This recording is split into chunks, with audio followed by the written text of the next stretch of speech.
Toda a Escritura é inspirada por Deus e útil para o ensino, para a repreensão, para a correção e para a instrução na justiça, para que o homem de Deus seja apto e plenamente preparado para toda boa obra. Segunda Epístola de Paulo a Timóteo, capítulo 3, versos 16 e 17. Toda a Escritura, do primeiro versículo de Gênesis ao último de Apocalipse, é útil, é apta para o nosso ensino. Isso é uma regra geral. Agora, alguns trechos das Escrituras muitas vezes nos marcam em nível pessoal. E esse trecho no qual vamos nos debruçar nesse estudo é muito marcante para mim.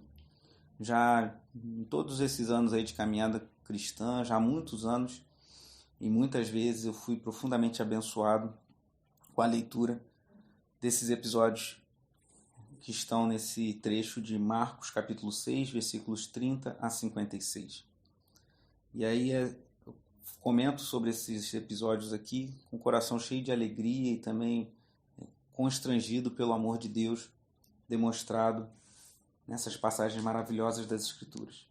Aqui começa falando no versículo 30 que os apóstolos se reuniram a Jesus, relatando a ele tudo o que tinham feito e ensinado. Falei um pouquinho sobre isso no estudo anterior, a importância do ministério cristão ter atos, ter atitudes, vermos também Deus operando milagres e sinais aqui por meio dos apóstolos, mas também era um ministério que tinha ensino, doutrina. E aí, a primeira coisa que me chama a atenção aqui é no versículo 31, porque eles estavam trabalhando tanto, irmãos, que eles não tinham tempo nem de comer. E aí Jesus identifica que eles tinham necessidade de descanso e fala: venham comigo para um lugar deserto e descansem um pouco. Então a primeira coisa que eu queria chamar a atenção aqui nesse texto maravilhoso é que mostra que o próprio Senhor conhece as nossas limitações e as nossas necessidades. Então eles estavam trabalhando muito, possivelmente estavam alegres pelo resultado do trabalho, mas talvez tristes porque parece que nesse contexto que eles tomaram conhecimento da morte de João Batista é relatado logo antes. Mas Jesus reconhece que eles precisam descansar e chama-os para esse descanso. E eles entraram no barco, se afastaram para um lugar deserto, só que a multidão foi atrás deles, irmãos. E aí no versículo 34, um outro texto maravilhoso desse episódio aqui, que vai redundar na primeira multiplicação dos pães, Jesus sai do barco, vê uma grande multidão e teve compaixão deles, diz as Escrituras, no versículo 34. Então nós vemos que Jesus tinha saído para ter um repouso, como se fosse uma pequenas férias com os seus discípulos, mas ao ver a necessidade da multidão, Jesus quebrou aquelas férias por compaixão. Então Jesus primeiro teve compaixão dos seus discípulos e reconheceu que eles precisavam de descanso, e agora ele tem compaixão daquela multidão, que diz o texto que estava como ovelhas sem pastor. Eu deixo um texto para a nossa leitura adicional, complementar, que está lá em 1 Reis, capítulo 22, 1 Reis 22, e no versículo 17, há uma profecia acerca de Acabe, um péssimo rei de Israel, um líder muito ruim, e mostrando que o povo de Israel era visto naquela profecia como ovelhas sem pastor. Ou seja, por causa do péssimo reinado de Acabe, o povo de Israel estava perdido, e aquela batalha seria perdida por Israel e Acabe viria até a morrer. E assim, aqui no contexto de Jesus, ele via que também por causa da falta de entendimento, da falta de espiritualidade do povo naquela ocasião, o povo também estava como ovelhas sem pastor. E o que Jesus faz? O que Jesus faz diante dessas circunstâncias? Ele começa a ensinar-lhes muitas coisas, diz o versículo 34. E muitas vezes a gente vê as necessidades das pessoas, a gente pensa em necessidades emocionais, físicas, materiais, existem, e é verdade que existem, mas há uma necessidade de conhecermos o evangelho do reino de Deus. E Jesus tem compaixão deles e começa a ensiná-los. E na sequência, há esse milagre maravilhoso da multiplicação dos pães, e Jesus, com apenas 5 pães e 2 peixes, alimenta aquela grande multidão. Esse evangelho, esse relato que aqui fala que comeram foram 5.000 homens, só os homens. Alguns autores chegam a entender que ali tinham 20.000 pessoas, contando com mulheres e crianças.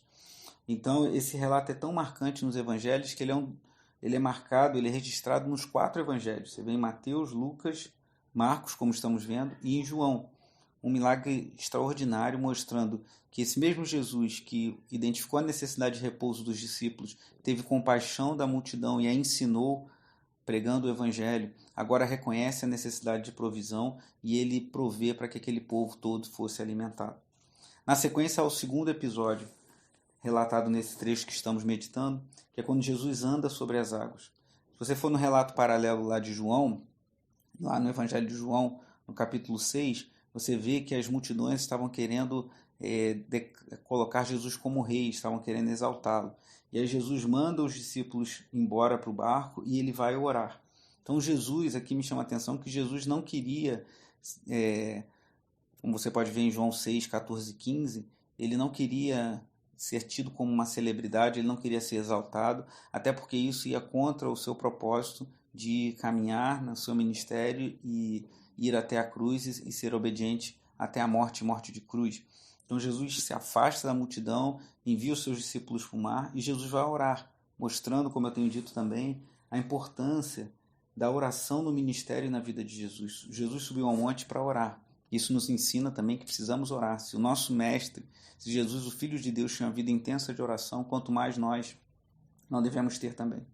E aí começa a alta madrugada, possivelmente entre 3 e 6 da manhã, a hora em que a escuridão é mais densa, que é tudo muito escuro e só isso já deveria trazer um temor. Ali onde eles estavam, naquele mar, é um mar muito baixo, então às vezes do nada, assim, de forma inesperada, vinha uma corrente de vento muito forte e se iniciou uma brava tempestade. Começou eles remarem com dificuldade porque o vento soprava muito forte contra eles. E ao versículo 48 é um outro versículo que marcou minha vida e que eu acho maravilhoso, que ele diz assim: ele, Jesus, viu os discípulos remando com dificuldade porque o vento soprava contra eles. Alta madrugada, Jesus dirigiu-se a eles andando sobre o mar. Então Jesus viu a necessidade, o mesmo Cristo que viu que eles estavam trabalhando muito, que estavam de descanso, mas que quebrou o seu descanso para poder suprir a necessidade da multidão, mesmo Jesus que viu que o povo tinha necessidade de alimento, ele agora vê os seus discípulos em dificuldade e vai até eles. Então esse trecho é muito marcante, que mostra como Deus é misericordioso, compassivo para com os seus. E esse Jesus que havia ensinado, esse Jesus que havia multiplicado os pães e os peixes, que foi lá e tirou os discípulos daquela situação terrível, ele ao final desse trecho, no versículo 56, diz que todos os que chegavam a ele, todos os que nele tocavam eram curados. E ele termina esse episódio maravilhoso da palavra de Deus mostrando a cura que Jesus estava levando para as multidões, para os enfermos. Uma curiosidade, lá em Jó capítulo 9, versículo 8, diz assim, Jó falando de Deus: só ele estende os céus e anda sobre as ondas do mar. Recentemente vimos que Jesus estava com os discípulos no barco e veio uma grande tempestade e Jesus cessou a tempestade, os ventos cessaram, o mar se acalmou, mas agora Jesus estava fora do barco e ele vem andando por sobre as águas. Esse episódio é aquele que está em Mateus 14, em que Pedro pede para ir ter com Jesus e ele começa a ficar temeroso por causa do mar bravio.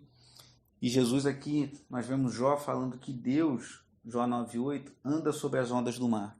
E aqui Jesus, que é Deus encarnado, que é o Deus Emanuel, anda sobre aquele mar, mostrando o seu poder sobre a natureza.